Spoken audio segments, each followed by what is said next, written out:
السلام عليكم ورحمة الله وبركاته.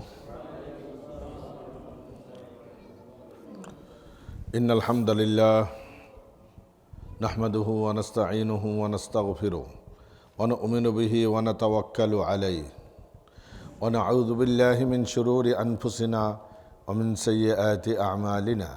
من يهده الله فلا مضل له ومن يضلله فلا هادي له. ونشهد أن لا إله إلا الله وحده لا شريك له ونشهد أن سيدنا ونبينا وعظيمنا وشفيعنا وحبيبنا ومولانا محمد أرسله الله بالحق بشيرا ونذيرا وداعيا إلى الله بإذنه وسراجا منيرا. ثم أما بعد، فيقول الله سبحانه وتعالى: أعوذ بالله من الشيطان الرجيم. بسم الله الرحمن الرحيم. وإن كنتم في ريب مما نزلنا على عبدنا فأتوا بسورة من مثله وادعوا شهداءكم من دون الله إن كنتم صادقين. فإن لم تفعلوا ولن تفعلوا فاتقوا النار التي وقودها الناس والحجارة أعدت للكافرين. صدق الله العلي العظيم. সম্মানিত আশেকে কোরআনগণ, দিন দরদি মুসলমান ভাই ও পর্দার আড়ালের বোনেরা, আমরা যে মাহফিলে বসেছি, বসার সুযোগ লাভ করেছি, এই মাহফিল জমিনের উপরে এবং আসমানের নিচে সবচেয়ে গুরুত্বপূর্ণ এবং মহিমান্বিত সম্মানিত মাহফিল, যেখানে আল্লাহ সুবহানাহু ওয়া তাআলার কালামুল্লাহর আলোচনা হয়, আল্লাহ সুবহানাহু ওয়া তাআলার বাণী নিয়ে যেখানে ডিসকাশন করা হয়, এর চেয়ে উত্তম মাহফিল আর দুনিয়াতে কিছু হতে পারে না। যতক্ষণ পর্যন্ত এই মাহফিলে আমরা বসে থাকব, নাযালাত আলাইহিমুল সাকিনা, আল্লাহ সুবহানাহু ওয়া তাআলার পক্ষ থেকে বিশেষ রহমত আমাদের উপর বর্ষিত হতে থাকবে। ফেরেশতাগণ এই মাহফিলকে বেষ্টনী দিয়ে থাকবে। আল্লাহ সুবহানাহু ওয়া তাআলা আমাদেরকে শেষ পর্যন্ত ধৈর্যের সাথে বসে থাকার তৌফিক দান করুন। আমরা ধারাবাহিক আলোচনা করছিলাম সূরাতুল বাকারা থেকে। সূরাতুল বাকারার 22তম আয়াত পর্যন্ত আমাদের আলোচনা, সংক্ষিপ্ত আলোচনা হয়ে গিয়েছে। আজকে আমরা দুটি আয়াত নিয়ে আলোচনা করব, যদি আল্লাহ সুবহানাহু ওয়া তাআলা তৌফিক দেন, যদি আল্লাহ সুবহানাহু ওয়া তাআলা আমাদেরকে কবুল করেন, তিনি যদি সুযোগ দেন, তবেই আমরা আলোচনা করতে পারবো, শুনতে পারবো। 23 এবং 24তম আয়াতে আল্লাহ সুবহানাহু ওয়া তাআলা সমগ্র জগৎবাসীকে সম্বোধন করে একটি চ্যালেঞ্জ ছুড়ে দিয়েছেন। এই চ্যালেঞ্জটা কি? যদি তোমাদের অন্তরের মাঝে বক্রতা হেতু, অজ্ঞতাবশত এই কোরআনের ব্যাপারে কোনো ডাউট, সন্দেহ, সংশয় যদি থেকে থাকে, তাহলে এই ধরনের একটি সূরা, এই কোরআনের সূরার মতো একটি সূরা তোমরা সমগ্র দুনিয়াবাসী চেষ্টা করে আনায়ন করো, লিখে এনে তোমরা উপস্থিত করো, এই কোরআনের মোকাবেলা করো। দেখুন, কোরআনের এক আয়াত আর এক আয়াতের সঙ্গে সম্পৃক্ত। সূরাতুল বাকারায় প্রথম আয়াতে আল্লাহ সুবহানাহু ওয়া তাআলা এক ঐতিহাসিক ঘোষণা দিয়েছেন, যেই ঐতিহাসিক ঘোষণা কোনো লেখকের পক্ষে, কোনো রাইটারের পক্ষে, কোনো মহামনীষীর পক্ষে নিজের রচনার পরে এই ধরনের ঘোষণা দেওয়ার দুঃসাধ্য পৃথিবীর কারণেই। সেটি কি? যালিকাল কিতাবু লা রাইবা ফীহ। আল্লাহ ঘোষণা দিয়ে দিলেন এই কিতাবের মাঝে কোনো অসামঞ্জস্যতা নেই, কোনো ডাউট নেই, কোনো অবাস্তবতা নেই, কোনো সন্দেহ নেই, কোনো ধরনের সংশয় নেই এই কিতাবের মাঝে।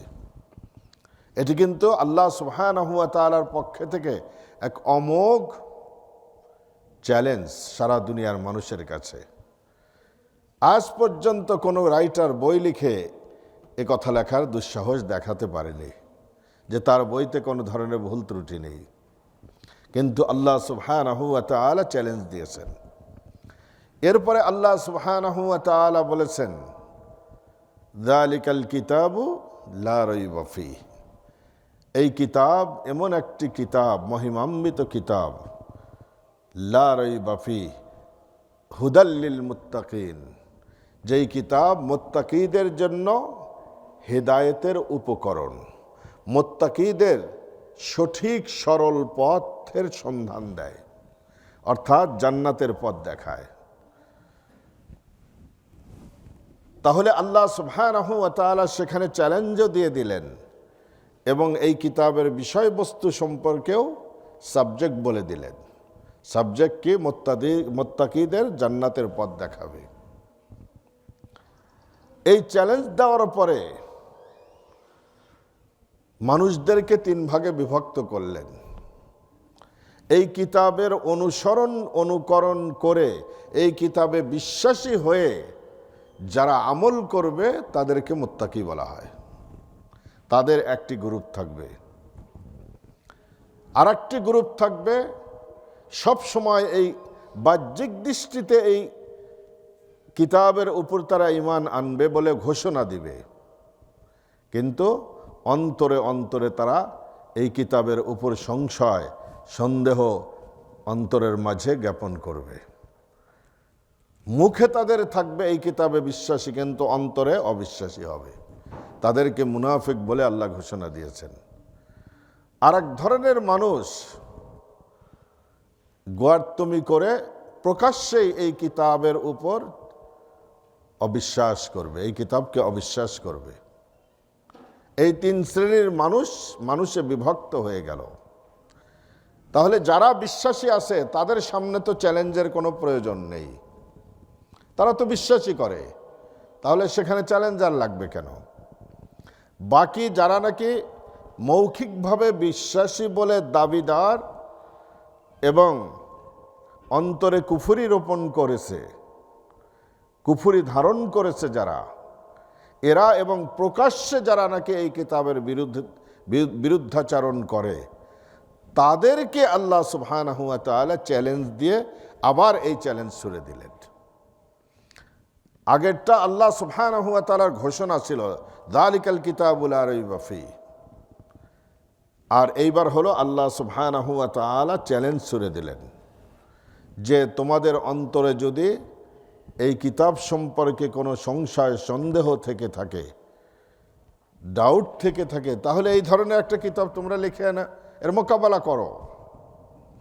একজন সাহিত্যিক যখন একটা পদ্য অথবা গদ্য রচনা করে, তার প্রতিদ্বন্দ্বী আর একজন সাহিত্যিক এসে এর মোকাবেলা করার জন্য আর একটা সাহিত্য রচনা করে। তো তোমরা যদি এতই যদি তোমাদের ডাউট থাকে, সন্দেহ থাকে, তাহলে এর মোকাবেলায় তোমরা একটি পুরা কিতাব নয়, এক জায়গায় আছে কুল্লা ইন ইজতামাআতিল ইনসু ওয়াল জিন্নু আলা আন ইয়াতু বিমিসলি হাযাল কুরআন লা ইয়াতুনা বিমিসলি ওয়ালাউ কানা বা'দুহুম লিবা'দিন যাহিরা। পবিত্র কোরআনে 4 বার আল্লাহ সুবহানাহু ওয়া তাআলা চ্যালেঞ্জ দিয়েছেন।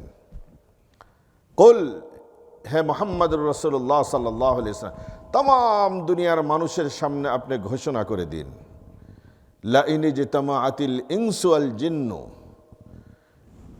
এই পৃথিবীতে যত মানুষ আছে, যত জিন্নাত আছে, সমগ্র মানুষের মেধাকে একত্রিত করো, সমগ্র জিনদের মেধাকে একত্রিত করো, পূর্বে যত মানুষ গিয়েছে তাদের মেধাকেও একত্রিত করো, ভবিষ্যতে যারা আসবে তাদের মেধাকেও একত্রিত করো। এরপরে এই সব মেধাগুলোকে একত্রিত করে এই কোরআনের মতো একটি কোরআন তোমরা সবাই মিলে লেখো। আলা ইয়াতু বিমিসলি হাদাল কোরআন, এই কোরআনের মতো একটি কোরআন লেখো।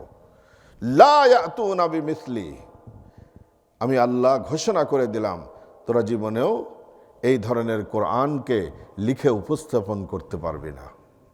ওয়ালাউ কানা বা'দুহুম লিবা'দিন যাহিরা, যদিও নাকি পরস্পর একজন আরেকজনকে সহযোগিতা করে, এরপরেও এই কোরআনের মতো কোরআন লেখা সম্ভবপর নয়। এরপরে আল্লাহ সুবহানাহু ওয়া তাআলা সূরাতুল ইউনূসে একবার ঘোষণা দিয়েছেন, আম ইয়াকুলুনা ইফতারা, আম ইয়াকুলুনা ইফতারা, তারা কি বলে যে এই কোরআনকে মুহাম্মদুর রাসূলুল্লাহ সাল্লাল্লাহু আলাইহি ওয়াসাল্লাম তিনি রচনা করেছেন, তিনি এটাকে লিখেছেন, সারাদিন গবেষণা করে রাতে লিখেছেন। কুল ফাতু বিসূরাতিন মিসলিহি ওয়াদউ মান ইসতাতা'তুম মিন দুনিল্লাহি ইন কুনতুম সাদিকিন। কুল, হে নবী আপনি বলে দিন, ফাতু বিসূরাতিন মিসলিহি, তাহলে তোমরা এই কোরআনের মতো, তোমরাও তো বড় বড় বিদ্বান, তোমরা তো সাহিত্যের আসরে বসো, তোমরা তো কাব্যচর্চায় তোমরা অভ্যস্ত, কিন্তু যেই মানুষটি জীবনে কোনোদিন কোনো কাব্যচর্চার আসরে বসেননি, কোনো জাগতিক শিক্ষায় শিক্ষিত কোনো মানুষের সাহচর্য যিনি গ্রহণ করেননি, এমন একটি উম্মি মানুষ, যিনি কখনোই হাত দিয়ে লেখেন নাই, এমন একটি মানুষ, তিনি যখন এই কোরআন তার উপর নাজিল হয়েছে তোমাদের সামনে উপস্থাপন করতে পেরেছেন, তাহলে তোমরা সবাই মিলে এই ধরনের একটি সূরা তোমরা নিয়ে আসো। এরপরে আল্লাহ সুবহানাহু ওয়া তাআলা সূরাতুল হুদেও বলেছেন, আম ইয়াকুলুনা ইফতারা কুল ফাতু বিআশরি সুওয়ারিন মিসলিহি মুফতারায়াত ওয়াদউ মান ইসতাতা'তুম মিন দুনিল্লাহ। আম ইয়াকুলুনা ইফতারা, তারা কি বলে যে কোরআন তুমি তৈরি করেছো? হে নবী আপনি তাদেরকে বলে দিন, তোমরা অনুরূপ কোরআনের মতো 10টি সূরা তোমরা লিখে নিয়ে আসো। 10টি সূরার চ্যালেঞ্জ দেওয়া হলো, সমগ্র কোরআনের চ্যালেঞ্জ দেওয়া হলো। এরপরে 10টি সূরার চ্যালেঞ্জ দেওয়া হলো, সেটিকে কমিয়ে 1টি সূরার চ্যালেঞ্জ দেওয়া হলো। আর এক জায়গায় আল্লাহ সুবহানাহু ওয়া তাআলা একটা আয়াতের চ্যালেঞ্জ দিয়েছেন, এই কোরআনের আয়াতের মতো একটি আয়াত তোমরা লিখে এনে দেখাও। এটি আল্লাহ সুবহানাহু ওয়া তাআলা এখানে চ্যালেঞ্জ দিয়ে বলছেন, ওয়া ইন কুনতুম ফি রাইবিম মিম্মা নাযালনা আলা আবদিনা, যদি তোমরা, ওয়া ইন কুনতুম ফি রাইবিন, তোমরা তোমাদের মাঝে সন্দেহ, সংশয়, ডাউট থেকে থাকে, সন্দেহপতিত হয়ে থাকো, কি ব্যাপারে? মিম্মা নাযালনা আলা আবদিনা, ওই কোরআনের ব্যাপারে যেই কোরআন আমি আমার বান্দা মুহাম্মদুর রাসূলুল্লাহ সাল্লাল্লাহু আলাইহি ওয়াসাল্লামের উপর অবতীর্ণ করেছি। তাহলে ফাতু বিসূরাতিন মিন মিসলি, তোমরা এই কোরআনের অনুরূপ একটি সূরা তোমরা লিখে উপস্থিত করো। ওয়াদউ শুহাদাআকুম মিন দুনিল্লাহ, আল্লাহ সুবহানাহু ওয়া তাআলা ছাড়া দুনিয়াতে যত সাহায্যকারী তোমাদের প্রয়োজন হয়, সমস্ত সাহায্যকারীদের সাহায্য তোমরা নাও, নিয়ে এই ধরনের একটি সূরা তোমরা লেখো। ইন কুনতুম সাদিকিন, যদি তোমরা তোমাদের দাবিতে সত্যবাদী হয়ে থাকো। এটি হলো আয়াতের তর্জমা। এরপরে আল্লাহ সুবহানাহু ওয়া তাআলা বলতেছেন, ফাইল্লাম তাফআলু, যদি আনতে না পারো, ওয়ালান তাফআলু, উলামায়ে কেরাম আপনারা খুব ভালো করে বোঝেন, লান তাফআলু এখানে নফি তাকিদ বলা হয়েছে। ওয়ালান তাফআলু যেটা বাংলায় তর্জমা করলে কোশ্চিন কালেও তোরা পারবি না। ফাইল্লাম তাফআলু, যদি না পারো, আর ওয়ালান তাফআলু কিয়ামত পর্যন্ত তোরা পারবিও না, কোশ্চিন কালেও পারবি না। তাহলে ফাত্তাকুন্নার, ওই আগুনকে ভয় কর, ওয়াকুদুহান নাসু ওয়াল হিজারা, যার ইন্ধন হবে মানুষ আর পাথর। উইদ্দাত লিল কাফিরিন, যেই আগুনকে আমি কাফেরদের জন্য, মূলত কাফেরদের জন্য আমি সৃষ্টি করেছি, আমি তৈরি করেছি। তাহলে কোরআন না মানলে, কোরআনকে বিশ্বাস না করলে, ডাউট করলে তারা মুসলমান নাকি কাফের না জাহান্নামী? তারা মুসলমান থাকে, কোরআন না মানলে তারা কাফের হয়ে যায়, আর তাদের জন্য জাহান্নামের সেই চিরস্থায়ী শাস্তি। এটি হলো বাহ্যিক দৃষ্টিতে বাহ্যিক তর্জমা এই আয়াতের। দেখুন কোরআন কোন পটভূমিতে নাজিল হয়েছিল, এবং কোরআনের একটি বৈশিষ্ট্য হলো মুআজিজ। কোরআন সমগ্র জগৎবাসীকে, সমস্ত জ্ঞানী গুণী মহাগুণীকে চ্যালেঞ্জ ছুড়ে দিয়েছে, কেউ এই চ্যালেঞ্জ গ্রহণ করতে সাহস করেনি। তাহলে সমস্ত জ্ঞানী গুণীদের অপারগ করে দিয়েছে। সেই জন্য কোরআনের এক নাম হলো কোরআন মুআজিজ। সমগ্র মানব জাতিকে, মখলুকাতকে, মখলুকাতের জ্ঞানকে স্তব্ধ করে দেয়, এবং কোরআন তাদেরকে কোরআনের সামনে লা জবাব করে দেয়, কোনো জবাব কারো থাকে না। মুআজিজ কোরআন। আবার নবী আলাইহিস সালাতু ওয়াস সালামের জীবনে অগণিত অসংখ্য মুআজিজা আল্লাহ সুবহানাহু ওয়া তাআলা দান করেছেন। দেখুন, তিনটি শব্দ মিরাকল বা অলৌকিক ঘটনার জন্য তিনটি শব্দ আছে। একটি হলো আলোচিত শব্দ হলো মুআজিজা, আর একটা হলো কারামতি, আর আরেকটা হলো ইরহাসাত। এই তিনটিরই তর্জমা করা হয় মুআজিজা, এই তিনটির তর্জমা করা হয় অলৌকিক ঘটনা অথবা মিরাকল বলে। তিনটার মধ্যে আসমান জমিন পার্থক্য আছে। কোন নবীর হাতে নবুয়ত প্রাপ্তির পরে যদি কোনো অলৌকিক ঘটনা ঘটে থাকে, সেই অলৌকিক ঘটনাকে বলা হয় হলো মুআজিজা। নবুয়তের পরে যদি নবীর হাতে ঘটে থাকে, যেমন নবুয়তের পরে নবী আলাইহিস সালাম আঙ্গুলের ইশারায় চন্দ্রকে দ্বিখণ্ডিত করেছেন, এটি হলো নবী আলাইহিস সালাতু ওয়াস সালামের একটি মুআজিজা। মূসা আলাইহিস সালাতু ওয়াস সালাম নবুয়তের পরে তিনি বগলের তলে হাত দিলে হাতের মাঝে এক লাইট আল্লাহ সুবহানাহু ওয়া তাআলা দান করতেন। যেই লাইট দিয়ে 3 মাইল পর্যন্ত একটা সুচ পরে থাকলেও দেখা যেত। আবার এই লাইটের কোনো সুইচ নাই, আবার বগলের নিচে হাত যখন দিতেন অটোমেটিক লাইট নিভে যেত। মূসা আলাইহিস সালাতু ওয়াস সালামের হাতের লাঠি ফেলে দেওয়ার সাথে সাথে ফাইযা হিয়া সুবানুম মুবিন, এক বিরাট অজগর সাপে পরিণত হয়ে গেল। ফেরাউনের জাদুকরদের সমস্ত জাদুকৃত সাপগুলোকে খেয়ে ফেলল। তাহলে মূসা আলাইহিস সালাতু ওয়াস সালামের হাতে যে এই মুআজিজা, এটা হলো নবুয়তের পরে হয়েছে। হযরতে ঈসা আলাইহিস সালাতু ওয়াস সালামের মুআজিজা ছিল ওয়া উবরিউল আকমাহা ওয়াল আবরাসা ওয়া উহয়িল মাউতা বিইذনিল্লাহ।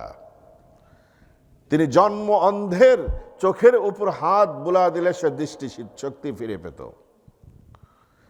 কুষ্ঠরোগীর হাতে হাত বুলিয়ে দিলে তার স্কিন পুরা ভালো হয়ে যেত। ওয়া উহয়িল মাউতা বিইذনিল্লাহ, মৃত মানুষকে যদি তিনি ডাক দিতেন কুম বিইذনিল্লাহ, আল্লাহর নির্দেশে, আল্লাহর সাহায্যে তুমি জীবিত হয়ে দাঁড়িয়ে যাও, তো দাঁড়িয়ে যেত মরা মানুষ। হযরত ঈসা আলাইহিস সালাতু ওয়াস সালামের মুআজিজা। দাউদ আলাইহিস সালাতু ওয়াস সালামের মুআজিজা ছিল যে দাউদ আলাইহিস সালাতু ওয়াস সালামের হাতে লোহার মতো কঠিন ধাতু যদি দেওয়া হতো, দাউদ আলাইহিসসালামের হাতে মোমের মতো নরম হয়ে যেত। সেই নরম লোহা দিয়ে তিনি যুদ্ধ অস্ত্র, বিভিন্ন ধরনের সামগ্রী তিনি নির্মাণ করতেন। এগুলো নবুয়তের পরে ঘটেছে, এই জন্য এগুলোকে মুআজ্জিজা বলা হয়। নবুয়তের আগে যদি কোনো অলৌকিক ঘটনা ঘটে থাকে নবীর দ্বারা, তাকে বলা হয় ইরহাসাত। নবী আলাইহিসসালাম যখন ভাবী নবী, ভবিষ্যৎ নবী, কিছুদিন পরেই তাকে নবী বানানো হবে, এই অবস্থায় মক্কার অলিগলিতে চলতেন। পাহাড়ের উপর থেকে, টিলার থেকে পাথর ইয়া নবী আল্লাহ, ইয়া নবী আল্লাহ বলতে বলতে হুজুরের পায়ের নিচে গড়ে পড়ত। এরপরে মেঘ তাকে ছায়া দিয়ে যেত। গাছের ডাল তিনি যখন নাকি প্রাকৃতিক ডাকে সাড়া দিতে, তখন তো আর এরকম বাথরুমের সিস্টেম ছিল না, মানুষকে বাইরে জরুরত পুরা করতে হতো। তিনি যখন প্রাকৃতির ডাকে সাড়া দিতে কোথাও যেতেন, তখন চারিদিক থেকে গাছ এসে নবী আলাইহিসসালামকে আড়াল করে ফেলত, যেন নবী আলাইহিসসালামের লজ্জাস্থান কেউ দেখতে না পারে। এগুলো নবুয়তের আগের ঘটনা, একে কিন্তু মুআজ্জিজা বলা হয় না, একে বলা হয় ইরহাসাত। আর এই ধরনের যদি কোনো অলৌকিক ঘটনা যদি উম্মতের হাতে প্রকাশিত হয়, সাহাবায়ে কেরাম যুদ্ধে যাচ্ছেন, দাজলা সামনে, পারাপারের জন্য কোনো খেয়া নাই, কোনো ব্রিজ নাই, কোনো টানেল নাই, কিভাবে পার হবে? সাহাবায়ে কেরামদেরকে কমান্ডার ইন চিফ তিনি নির্দেশ দিয়েছেন, সবাই ঘোড়ার থেকে নামো, 2 রাকাত নামাজ পড়ো। নামাজের পরে নির্দেশ দিয়ে দিচ্ছে ঘোড়া চালাও। ঘোড়া পার হয়ে গেছে, কিন্তু ঘোড়ার খুঁটটা পর্যন্ত ভেজে নাই। এটা কি করে সম্ভব? এই যে জানুয়ারি মাসে লেক সিমকোতে যেভাবে গাড়ি চালানো সম্ভব, লেক সিমকোতে গাড়ি চালান নাই? একটু শখ টক রাখেন দুনিয়াতে। লেক সিমকো তো 40 মিনিট ড্রাইভ, গাড়ি নিয়ে যায়েন। জানুয়ারি মাসে, ডিসেম্বরের শেষে জানুয়ারি মাসে লেক সিমকোর উপর দিয়ে গাড়ি ড্রাইভ করা যায়। তা যদি এখানে যদি গাড়ি চালান যায়, তাহলে দাজলার উপর দিয়ে ঘোড়া চালানো যাবে না? আল্লাহ লেপ সিমকোর পানিকে বরফে পরিণত, শক্ত বরফে পরিণত করতে পারেন, সেই আল্লাহ সুবহানাহু ওয়া তাআলা দাজলার পানিকে বরফে পরিণত করতে পারেন না? বলবেন যে ওটা যে মরুভূমি, তাহলে মরুভূমিতে এখন আবার পড়ে কেমনে, তুষারপাত হয় কেমনে? আল্লাহ পারেন কি না? পার হয়ে চলে গেছে। সাহাবায়ে কেরামদের এগুলো হলো কারামতি। আমাদের দেশে ইসলাম প্রচারিত হয়েছে আউলিয়ায়ে কেরামদের দ্বারা, সাহাবীর দ্বারা বাংলাদেশে ইসলাম প্রচারিত হয়নি। 12 আউলিয়াদের আপনি ঘটনা পড়ে দেখবেন কি পরিমাণ তাদের কারামতি আছে। তো উম্মতের দ্বারা অলৌকিক ঘটনা যদি প্রকাশ হয়, তাকে বলা হয় হলো কারামতি। নবী আলাইহিসসালাম কে যত মুআজ্জিজা দেওয়া হয়েছে, तमाम আম্বিয়াকে যত মুআজ্জিজা দেওয়া হয়েছে, তার চেয়ে একক মুহাম্মদুর রাসূলুল্লাহ সাল্লাল্লাহু আলাইহি ওয়াসাল্লামকে একক, তার চেয়ে বেশি মুআজ্জিজা দেওয়া হয়েছে। খন্দকের যুদ্ধে এটা স্বাভাবিকভাবে বিজয় অর্জন করা সম্ভব ছিল মুআজ্জিজা যদি না হতো। এমনভাবে ঘূর্ণিঝড় আসছে, মুসলমানদের তাবু এজিজ রয়ে গেছে, আর কাফেরদের তাবুকে ছিঁড়ে ঘূর্ণিঝড় তাদের হাড়ি পাতিল অস্ত্র শস্ত্র সব কিছু উড়া নিয়ে গেছে। বিনা যুদ্ধে ফজরের আগে ভাগতে শুরু করেছে, যে এখন তো কিচ্ছুই নাই। সুবহানাল্লাহ, এটা কি মুআজ্জিজা নয়? এটা মুআজ্জিজা। খন্দকের যুদ্ধে জাবের রাদিয়াল্লাহু তাআলা আনহুর বাড়ি হলো খন্দকের যে 7টা মসজিদ, এর পিছনেই হলো ওনার। রাসূল করিম সাল্লাল্লাহু আলাইহি ওয়াসাল্লামকে ক্ষুধার্ত দেখে জাবের রাদিয়াল্লাহু তাআলা আনহু হুজুরকে গোপনে যেয়ে বলেছেন, ইয়া রাসূলুল্লাহ, আপনি আজকে দুপুরে আমার বাড়িতে গিয়ে একটু খানা খেয়ে আসবেন। পাহাড়ের ওই পারই তো বাড়ি, শুধু পাহাড়টা ক্রস করলেই বাড়ি। জাবের রাদিয়াল্লাহু তাআলা আনহু দাওয়াত দিয়ে দিয়েছেন।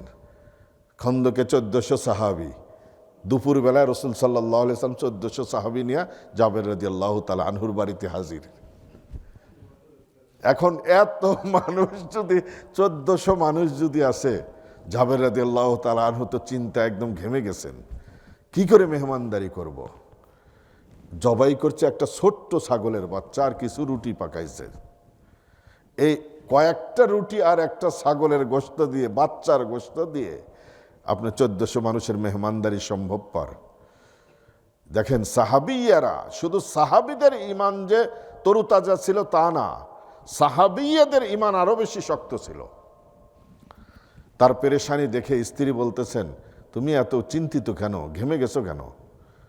কয় ঘামার কাজই তো হয়েছে, আমি তো আল্লাহর রসুলকে বলেছি কয়েকজনকে, যেন ভাবছি যে তিনি কয়েকজনকে নিয়ে আসবেন, কিন্তু এসেছেন তো সবাই। তখন স্ত্রী বলতেছেন যে তুমি কি দাওয়াত দিয়েছ সবাকে, নাকি আল্লাহর রসুল নিয়ে আসছেন? তখন বলতেছে, আরে তুমি কি পাগল নাকি, আমি একটা ছাগল দিয়ে বুঝি 1400 মানুষকে দাওয়াত দেই? আল্লাহর রসুল নিয়ে আসছে। স্ত্রী বলে, আল্লাহর রসুল যদি নিয়ে আসে তোমার চিন্তার কোনো কারণ নাই, এই সবাই তৃপ্তি ভরে খাবে এবং দেখবা যে হাঁড়ি পাতিলের মধ্যে যতটুকু রান্না করেছে অতটুক থেকেও যাবে। 1400 সাহাবী খেতে বসছে, আল্লাহ রসুল বলতেছেন জাবের কি রান্না করেছে নিয়ে আসো। নবী আলাইহিস সালাতু ওয়াস সালাম বিসমিল্লাহির রহমানির রহিম বলে একটা গোশতের টুকরা উঠালেন, অর্ধেক খেয়ে বাকিটা আবার পাতিলে রেখে দিলেন। এইবার বললেন যে পাতিলের ঢাকনা পুরা খোলো না, বাড়তে থাকো। বাড়া শুরু হয়ে গেল, গোশত আর শেষ হয় না। 1400 সাহাবী খন্দকের পরিখা খননের পরে, এমনি দেখবেন যে যারা মাটি কাটে, মাটি কাটলে কিন্তু অনেক ক্ষুধা লাগে। গাছ ফাড়লে, এই যে করাতি আছে না, দেখবেন যে ওরা 2 কেজি চাউলের ভাত খেয়ে ফেলে, ওদের ক্ষুধা লাগে। মাটি কাটলেও এরকম ক্ষুধা লাগে। তাহলে ক্ষুধার্ত সাহাবীরা 1400 সাহাবী খেয়েও বেঁচে গেল। নবী আলাইহিস সালাতু ওয়াস সালাম যে মাটির মানুষ ঊর্ধ্বগমনে গিয়ে আল্লাহর সান্নিধ্য হাসিল করে আবার যে ফিরে এলেন, সুবহানাল্লাহ। আজও পর্যন্ত কি মঙ্গল গ্রহে যেতে পেরেছে? কোনো যান মঙ্গল গ্রহে যেতে পারেনি এখনো পর্যন্ত। সূর্যের গোলকের ভিতরে যাওয়া সম্ভবপর না। এই সব কিছুকে ভেদ করে মাটির মানুষ কিভাবে ঊর্ধ্বগমনে ভ্রমণ করে আবার ফজরের আগে তিনি মক্কায় ফিরে এলেন, এটা মুআজিজা কিনা? এগুলো নবী আলাইহিস সালাতু ওয়াস সালামের জীবনের মুআজিজা। সবচেয়ে বড় মুআজিজা হুজুরের জিন্দেগির হলো কোরআনের মুআজিজা। আর যত নবীকে, অন্য নবীদেরকে যত মুআজিজা দেওয়া হয়েছে, এক মুহাম্মদুর রাসূলুল্লাহ সাল্লাল্লাহু আলাইহি সাল্লামকে তার চেয়ে বেশি মুআজিজা দেওয়া হয়েছে। হসনে ইউসুফ দমে ঈসা ইয়াদে বাইদা দারি, ওয়াঁচে খাওবা হামাদারান তু তনহাদারি।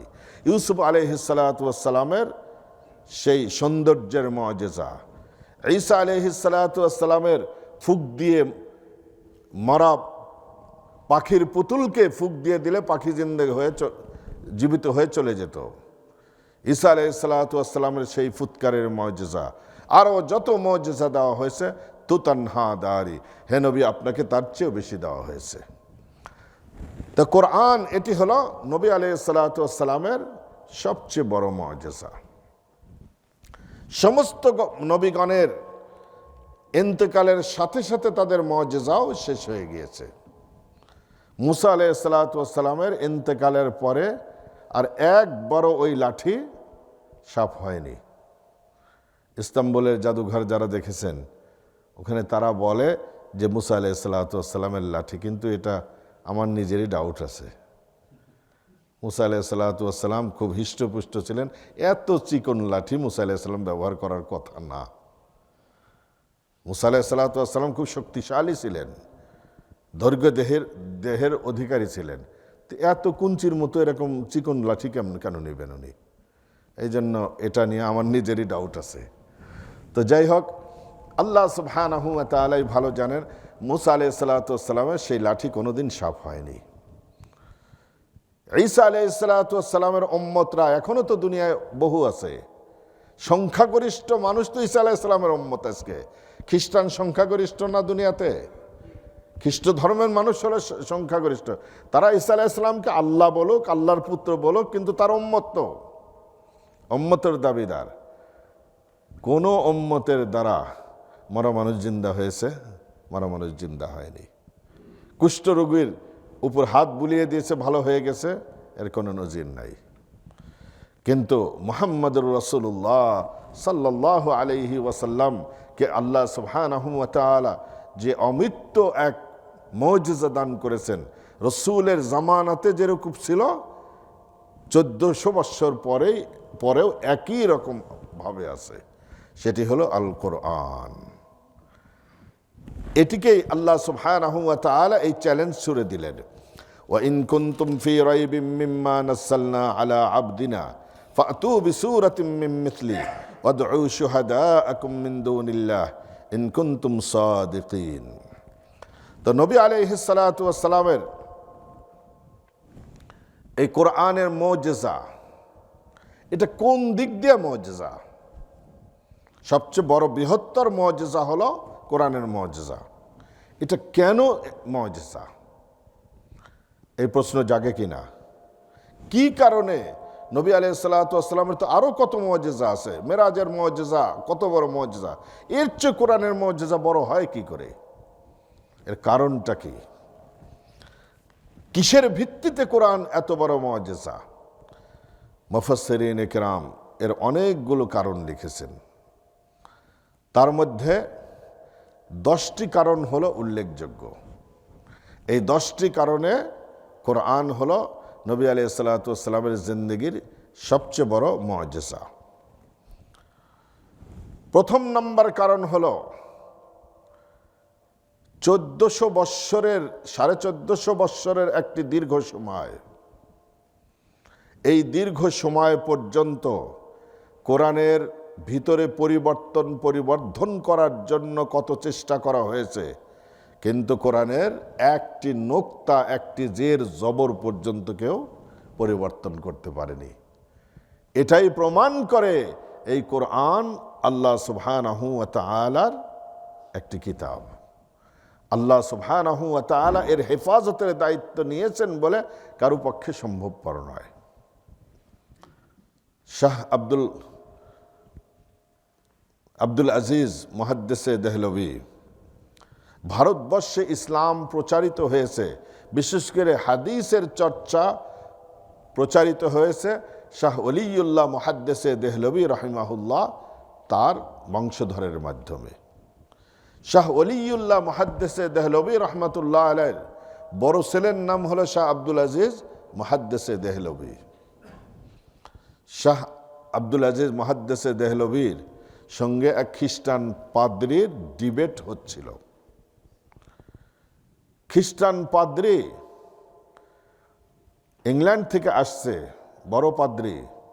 ব্রিটিশদের সময় এমন দুরবস্থা ছিল মুসলমানদের যে উল্লেখযোগ্য ভারতবর্ষের যে মসজিদগুলো ছিল, সেই মসজিদে নামাজের পরে ইমামের পরিবর্তে পাদ্রীরা হলো খ্রিস্ট ধর্মের বয়ান দিত মেম্বারে বসে, এবং সেটা মুসলমানদেরকে শুনতে হতো। তা ডিবেটে আসছে, এই দুষ্ট করেছে কি, এমন কাগজে এই বাইবেল লিখে নিয়ে আসছে যেটা নাকি আগুনে পড়ে না।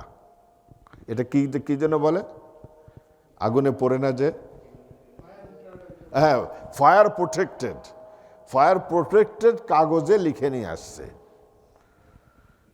তারপরে আব্দুল আজিজ মুহাদ্দিসে দেহলভী রহমতুল্লাহ আলাই উনি পাদ্রীর সাথে ডিবেট, যে কোরআন সত্য নাকি বাইবেল সত্য, এইটা নিয়ে। তিনিও বুকে করে একটা কোরআন শরীফ নিয়ে আসছেন, তিনি তো অর্ডিনারি কোরআন নিয়ে আসছেন যেটা আগুনে দিলে জ্বলবে। তখন এই পাদ্রী চ্যালেঞ্জ ছুড়ে দিল যে কোরআন সত্য না বাইবেল সত্য, এইটার প্রমাণের জন্য তুমিও তোমার কোরআন আগুনের মধ্যে ফেলো, আর আমিও বাইবেলকে আগুনের মধ্যে ফেলি। যেটা পুড়ে যাবে তাহলে বুঝবো যে ওইটা হলো বাতিল কিতাব, আর যেটা পুড়বে না এটা হলো সত্য কিতাব। দেখেন দুষ্টামিটা কোন পক্ষের। কারণ British government millions of pound খরচ করতো এগুলোর পিছনে। ইন্ডিয়া বাংলাদেশের মুসলমানদেরকে হিন্দুত্ববাদী শিক্ষা প্রণয়ন করার জন্য কত টাকা বাজেট করেছে বেহিসাব। যেই জাতি একটা চকলেট কাউকে কোনোদিন দেয় না, কিন্তু সেই জাতির মিলিয়নস অফ ডলার বাজেট। বাংলাদেশের এডুকেশনাল সমস্ত শিক্ষা পাঠ্যক্রমের বই হলো কলিকাতাতে ছাপায়। বাংলাদেশে কোনো প্রেস নাই, কলিকাতার থেকে ছাপান লাগে। বৈশাখী মেলাতে ইন্ডিয়া কেন ইনভেস্ট করবে বৈশাখী মেলাতে? কারণ হলো এটা হলো আধা হিন্দু মুসলমানরা হয়ে গেছে এগুলোর দ্বারা, আর অর্ধেকটা বাকি আছে, একটু ধাক্কা দিলেই হয়ে যেত। এই জন্য এদের যেমন বাজেট আছে, বাংলাদেশি মুসলমানদেরকে হিন্দু বানায়। পাকিস্তানিদের পারে না, পাকিস্তানিদের কাছেও যেতে পারে না মুসলমানদের কাছে এই সমস্ত মিশনারিরা। কিন্তু বাঙালিরা তো, আমরা তো আবার সাংস্কৃতিক মনা, তাই না? সাংস্কৃতিক মনা না, আমরা একটু বেশি উদার, সেই জন্য আমাদেরকে পারে। ব্রিটিশদের এরকম বাজেট ছিল।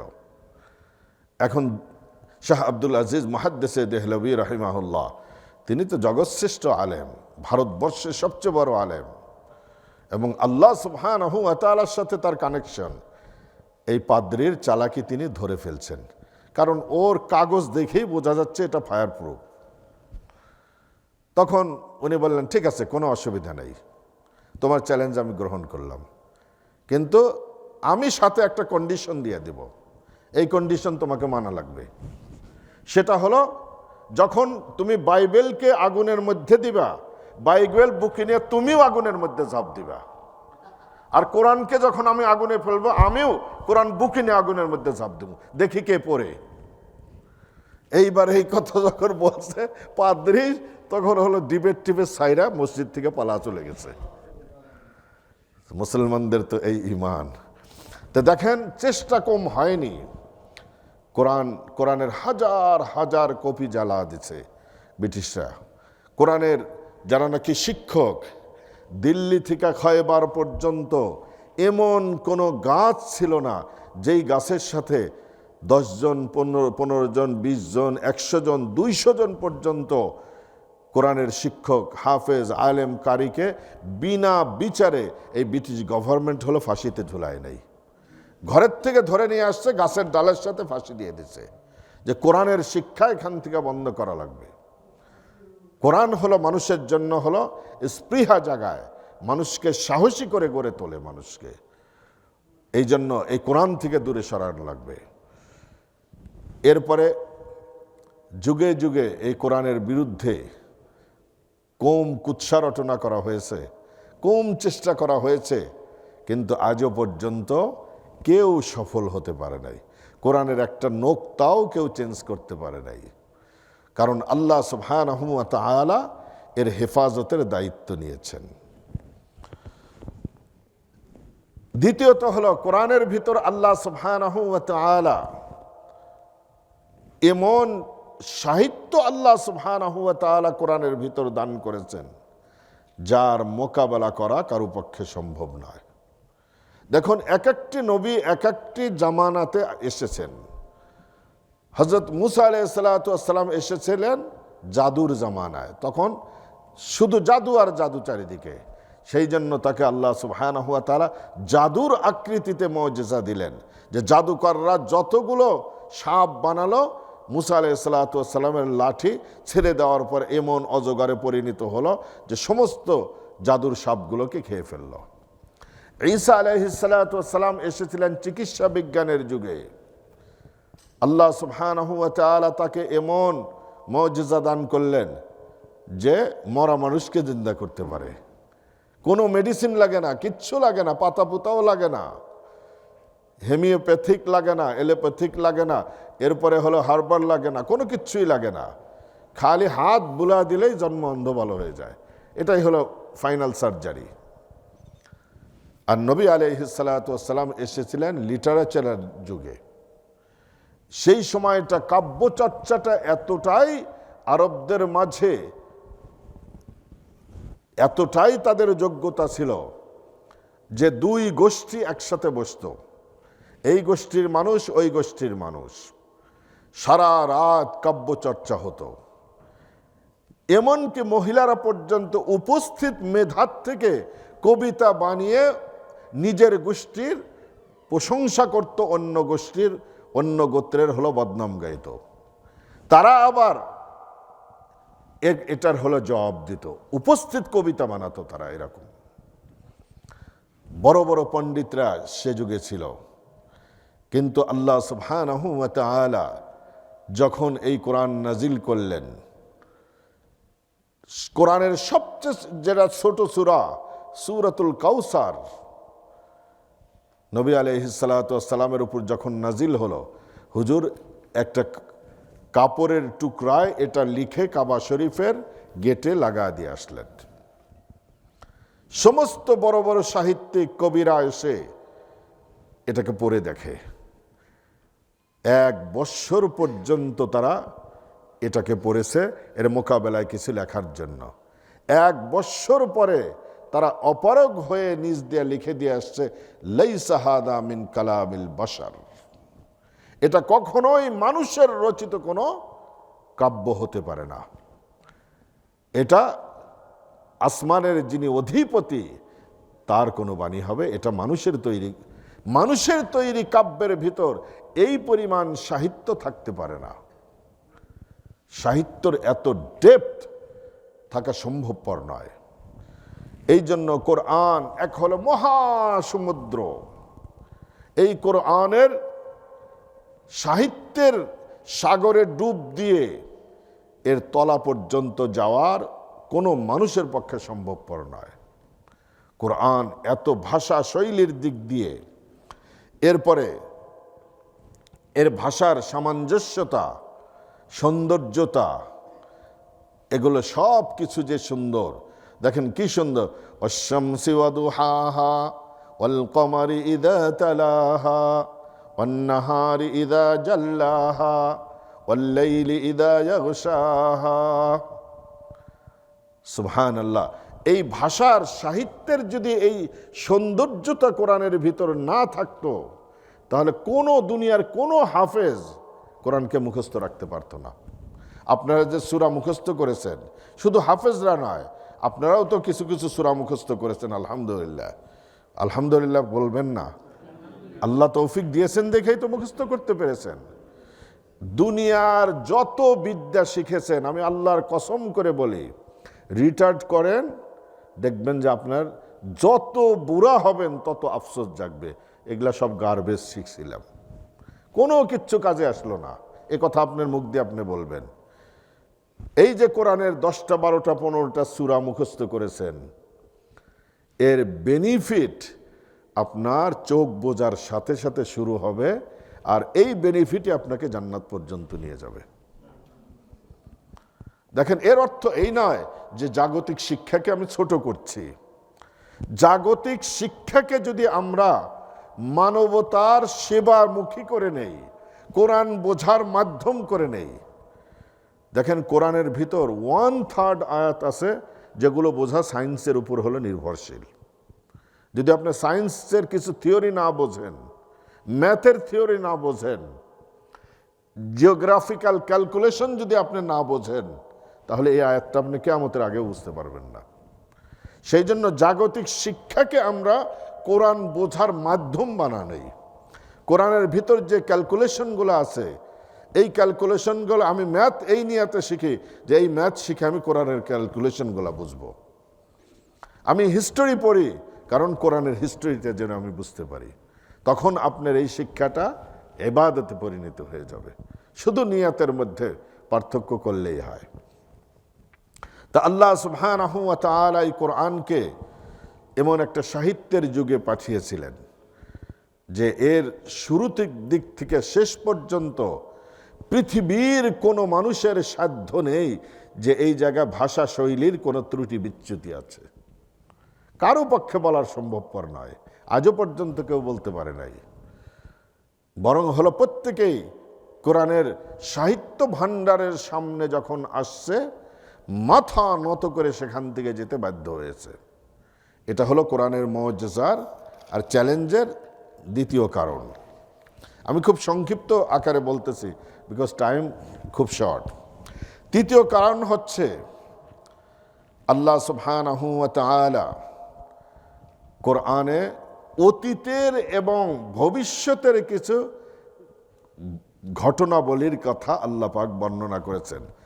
যা যেভাবে বর্ণনা করেছেন ঘটনা সেভাবেই ঘটে গেছে। এটা তো কোনো মানুষের পক্ষে সম্ভবপর নয়। যেমন সূরাতুর রুম নামে একটি সূরা আছে। পারস্য আর রোম এ দুটি পরাশক্তি, তৎকালীন যুগের পরাশক্তি, পরস্পরের মাঝে সবসময় যুদ্ধ বিগ্রহ লেগে থাকতো। দুই পরাশক্তির যেটা হয়ে থাকে, দেখেন পাটা আর শিল গুতাগুতি করে, মাঝখান দিয়ে মরিচের কাম শেষ। এই শতাব্দীতে এসে আমেরিকা রাশিয়া দুইটা হলো পরাশক্তি। এদের ক্ষমতার দ্বন্দ্বে কত রাষ্ট্র মরিচে পরিণত হয়েছে। আপনি চিন্তা, কত মানুষ অন্যায়ভাবে দুনিয়ার থেকে তাদের বিদায় নিতে হয়েছে। এদের হলো ক্ষমতার দ্বন্দ্ব। তো পারস্য আর রোম সম্রাটের এরকম ক্ষমতার দ্বন্দ্ব ছিল।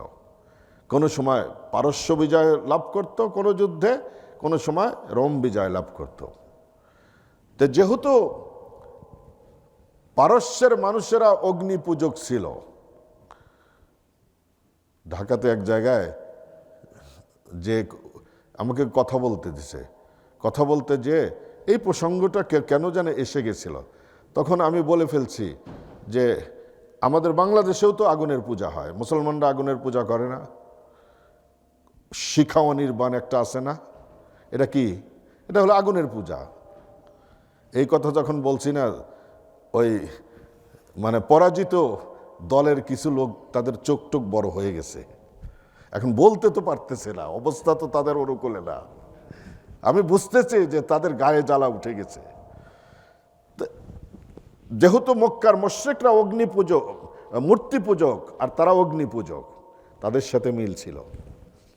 আর রোম তারা হলো আহলে কিতাব ছিল, আর মুসলমানরাও হলো কি আসমানি কিতাবে বিশ্বাসী। এই দিক দিয়ে রোমের সাথে মুসলমানদের মিল ছিল।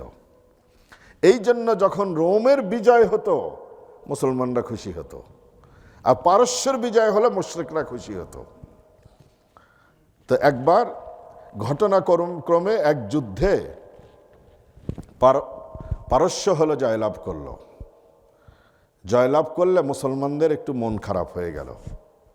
তখন মক্কার মুশরিকরা এসে মুসলমানদের সাথে চ্যালেঞ্জ দিতে লাগলো, মুসলমানদের খোঁটা দিয়ে কথা বলতে লাগলো। আল্লাহ কোরআনে আয়াত নাজিল করলেন, আলিফ লাম মিম গুলিবাতির রোম, রোম আজকে পরাজিত হয়েছে।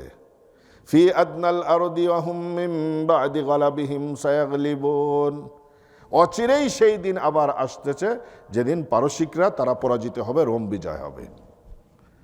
এই আয়াত যখন নাজিল হলো, মক্কার বড় বড় লিডাররা এসে হযরত আবু বকর রাদিয়াল্লাহু তাআলা আনহুর সাথে হলো চ্যালেঞ্জ ছুড়ে দিল, বাজি ধরল যে রোম যদি কোনো সময় বিজয় হয় তাহলে তোমাকে এতশো উট দিব আমরা। 10 বৎসরের মাথায় রোম বিজয় হয়ে গেল। তখন তারা সেই বাজি ধরা জিনিস দিতে আসছিল, কিন্তু নবী আলাইহিসসালাতু ওয়াসসালাম আবু বকর রাদিয়াল্লাহু তাআলা আনহুকে বারণ করেছেন, এটা নিও না। তো কোরআন এরকম ভবিষ্যৎবাণী করেছে, যেটা যেভাবে ভবিষ্যৎবাণী করা হয়েছে হুবহু সেভাবে ঘটেছে। এটা পৃথিবীর কোনো কিতাবে নাই।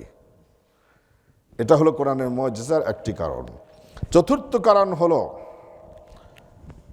কোরআন পূর্ববর্তী উম্মতদের ইতিহাস, ধর্মীয় বিধানাবলী এমন পুঙ্খানুরূপে বর্ণনা করেছে যেটা সেই ধর্মের আসমানি কিতাবের অধিকারী আলেমরা পর্যন্ত জানে না।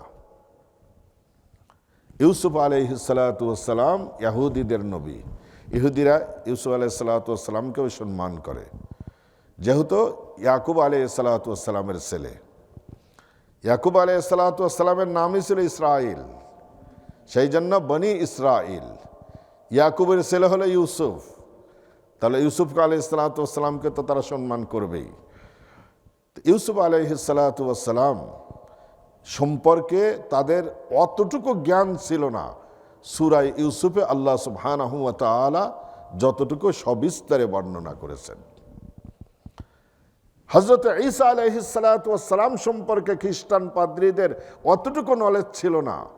সূরাতুল মারিয়ামে, সূরাতুল ইমরানে আল্লাহ সুবহানাহু ওয়া তাআলা যতটুকু সবিস্তারে ঈসা আলাইহিসসালামের ঘটনা বর্ণনা করেছেন।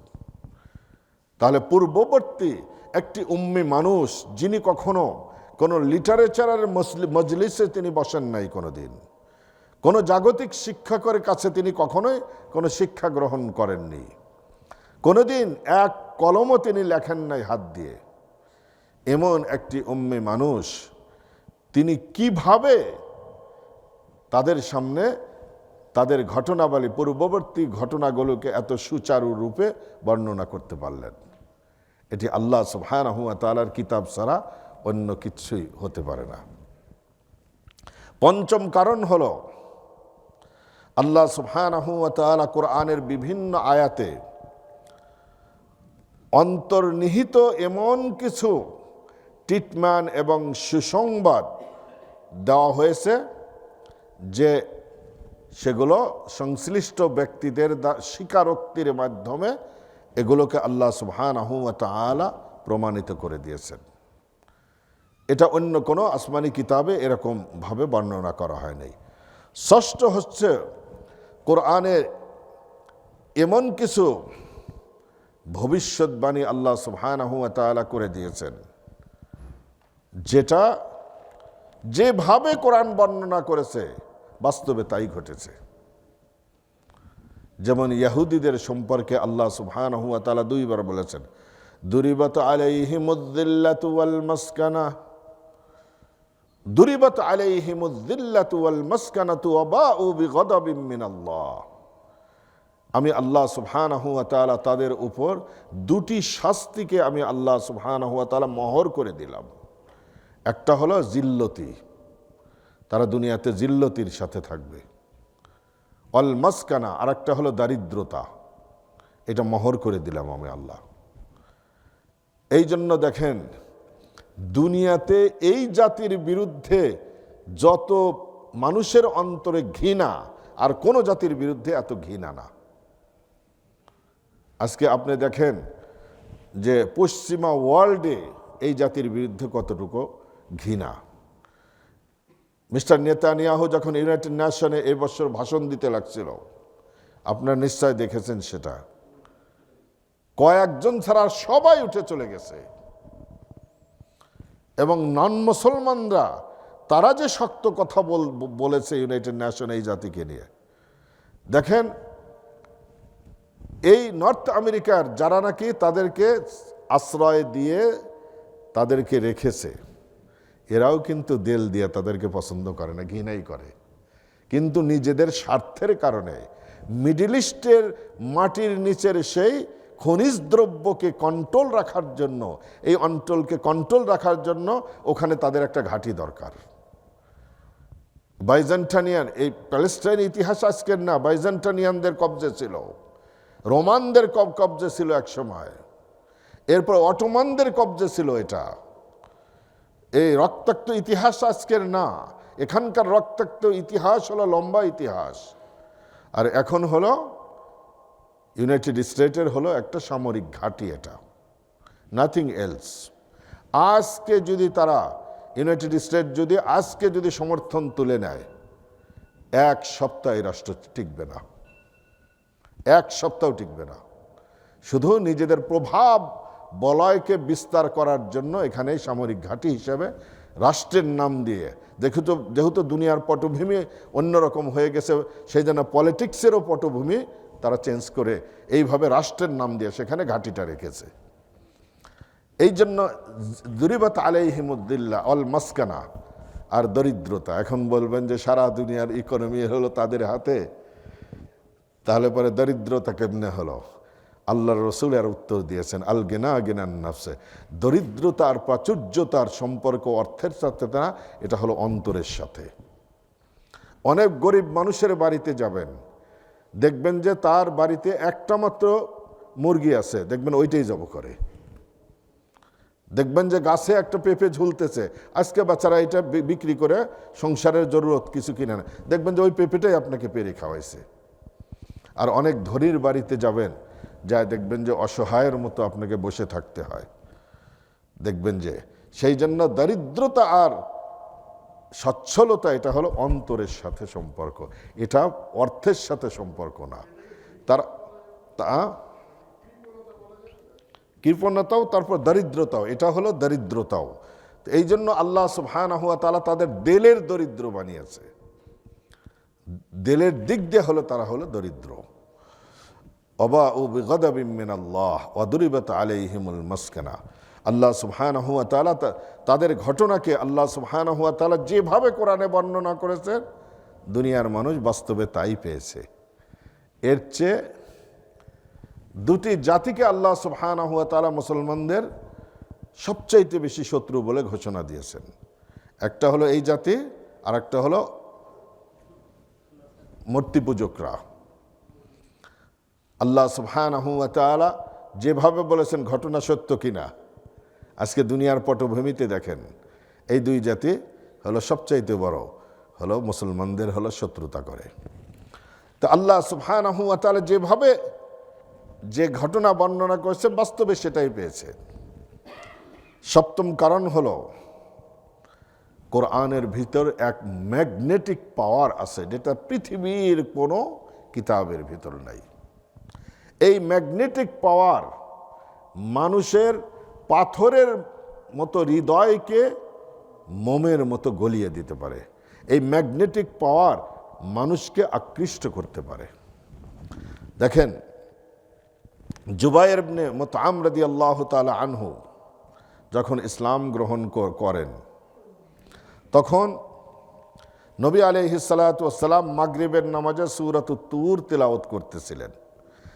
জুবাইর ইবনে মুতআম রাদিয়াল্লাহু তাআলা আনহু তখন বড় কাফের, ইসলামের ঘোরতর শত্রু। তখন হুজুর মাগরিবের নামাজ পড়াচ্ছেন, সূরাতুত তুর তিলাওয়াত করতেছেন। এই আয়াতে যখন আসছেন, আম খুলিকু মিন গায়রি শাইইন আম হুমুল খালিকুন আম খালাকুস সামাওয়াতি ওয়াল আরদা বাল লা ইউকিনুন আম ইনদাহুম খাযাইনু রাব্বিক আম হুমুল মুসাইতিরুন। আম খুলিকু মিন গায়রি শাইইন, তোমাদের কি এমনি এমনি সৃষ্টি করা হয়েছে? অথবা আম হুমুল খালিকুন, যে অথবা তারাই সৃষ্টি করেছে। আল্লাহ সুবহানাহু ওয়া তাআলার এই বান্দা বলেন যে যখন আমি এই আয়াত শুনতেছিলাম তখন আমার মনে হচ্ছিল আমার হৃদয় থেকে অন্তরটা বের হয়ে যাচ্ছে। এর প্রভাবে তিনি বলেন যে এই আয়াতের প্রভাব আমার উপর এতটাই প্রভাবিত হয়েছিল যে আমি সাথে সাথে ইসলাম গ্রহণ করতে বাধ্য হয়েছিলাম। হযরত ওমর রাদিয়াল্লাহু তাআলা আনহু নবী আলাইহিস সালাতু ওয়াস মক্কার মুশরিকদের পুরস্কারের আশায় রাসূল করিম সাল্লাল্লাহু আলাইহি সাল্লামকে হত্যা করতে যাচ্ছিলেন। প্রতিমধ্যে শুনলেন যে তার বোন আর দুলাভাই মুসলমান হয়ে গেছে। তখন তিনি চিন্তা করলেন আগে তো নিজের বাড়ি সাফ করা দরকার, এরপরে না অন্যের বাড়িতে যাওয়া দরকার। বোনের বাড়িতে আসছেন, বোন আর দুলাভাই তখন হলো পবিত্র কোরআনের সূরাতুত তাহা তেলাওয়াত করতেছিলেন। ওমর যখন যে কড়া নাড়া দিয়েছে, বোন আর দুলাভাইয়ের তো পিলাই উল্টা পুল্টা হয়ে গেছে, আজকে আর উপায় নেই, ওমর মেরে ফেলবে। দেখতে চেয়েছে, বোন বলে যে তুমি অপবিত্র, তোমাকে দেখানো যাবে না। কি করা লাগবে? তোমাকে গোসল করা লাগবে। এরপরে মারধরও করেছে, লম্বা ইতিহাস। শেষ পর্যন্ত ওমর রাদিয়াল্লাহু তাআলা আনহু বলেন যে আমাকে পড়ে শোনা। তখন তারা পড়ে শুনিয়েছে, তাহা মা আনজালনা আলাইকাল কুরআনা লিতাশকা ইল্লা তাযকিরাতাল লিমান ইয়াখশা তানজিলাম মিম্মান খালাকাল আরদা ওয়াস সামাওয়াতিল উলা। ওমরের মতো এত শক্ত মানুষের হৃদয়কে কোরআন আকৃষ্ট করে ফেলল। শেষ পর্যন্ত সেখানেই সিদ্ধান্ত নিল, চলো আমি যে মুহাম্মদুর রাসূলুল্লাহর হাতে ইসলাম গ্রহণ করব। ওমরের হাতে কিন্তু এখনও নগ্ন তরবারি। তিনি যখন আসতেছেন আল্লাহর রসুলকে আল্লাহ সুবহানাহু ওয়া তাআলা ওহীর মাধ্যমে এই ঘটনা জানা দিছেন। সবাই বলতো ইয়া রাসূলুল্লাহ সতর্ক হন, সবাই সতর্ক, ওমর আসতেছে, হাতে আবার সেই তরবারিও, ওর খারাপ উদ্দেশ্য আছে। হুজুর বলেন যে আসতে দাও, আসতে দাও। এরপরে যে নবীর হাতে ইসলাম গ্রহণ করলেন। এর আগ পর্যন্ত প্রকাশ্যে আজান দিতে দেয় নাই। ওমর বলেন মুসলমান হয়ে প্রথম ঘোষণা, কে আজান দিতে বাধা দেয় চলেন যাই। যে এই তো আজান শুরু করে দিল। প্রকাশ্য আজান ওমরের মুসলমান হওয়ার পরে মুসলমানরা দিতে পারল। তাহলে কোরআন মানুষের হৃদয়কে এভাবে আকর্ষিত করে। যদি কারো হৃদয় আকৃষ্ট না হয় তাহলে বুঝতে পারবেন যে এই অন্তর হলো মৃত অন্তর, এর ভ্যালিডিটি নষ্ট হয়ে গেছে, একদম ক্যান্সারের একদম পঞ্চম স্তরে চলে গেছে, যেটা আর কিমো দিলেও হবে না। কোরআন যদি কারো হৃদয়কে এরকম আকৃষ্ট না করে তাহলে বোঝা লাগবে যে ক্যান্সারের শেষ পর্যায়ে গেছে। এটা হলো হৃদয়ের ক্যান্সার, এ বাহ্যিক ক্যান্সার না। অষ্টম কারণ হলো কোরআন বারংবার যতবারই তেলাওয়াত করবেন আপনার অন্তরে বিরক্ত আসবে না, মনে হবে নতুন নতুন নতুন, এটাই মনে হবে। দেখেন আপনি যত আপনজনের যত প্রেমময় লেটার আপনি পড়ে থাকেন, একবার পড়লে ভালো লাগবে, দুইবার পড়লে ভালো লাগবে, তিনবারের বার আর ভালো লাগবে না। দেখেন আবার সেই অতীতের সেই ভালো লাগাগুলা মনে করেন না আর। কিন্তু কোরআন এমন একটি কিতাব আল্লাহ সুবহানাহু ওয়া তাআলা দান করেছেন। দেখেন আপনারা কত বছর হলে তারাবি পড়েন, অনেকে 50 বছর তারাবির নামাজ পড়তেছেন, এখানে খতম তারাবি পড়তেছেন 50 বছর। কোনোদিন আপনার রমাদানে তারাবি পড়তে বিরক্ত লেগেছে? আরে এই কোরআন তো গতবারও শুনছি, তার আগের বারও শুনছি, আর কত শুনবো, এরকম বিরক্ত লেগেছে? কোনোদিন বিরক্ত লাগে নাই। কাসরাতুর রাদ্দি বিহি লাম ইউবলিহি আবি তাকরারিত তুলাতি লাম ইউমাল।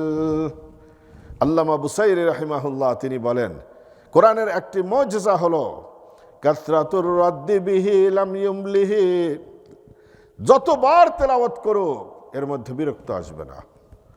আবি তাকরারিত তুলাতি লাম ইউমাল, যতবার তেলাওয়াত করবেন নতুনত্ব পাওয়া যাবে, এখানে আর বিরক্ত আসবে না।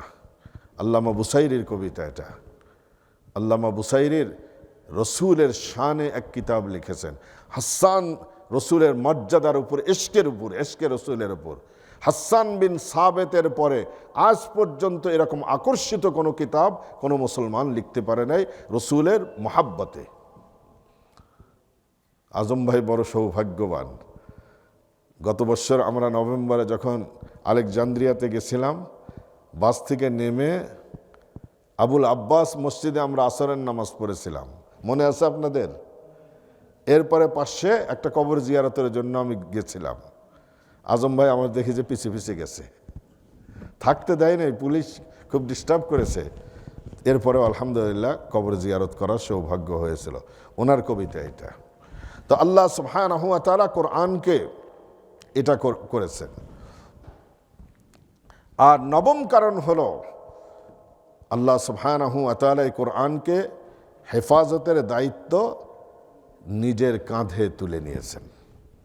ইন্না নাহনু নাযালনা যিকরা ওয়া ইন্না লাহু লাহাফিযুন, এই কোরআন আমি অবতীর্ণ করেছি, এর হেফাজত আমি আল্লাহ করব কিয়ামত পর্যন্ত।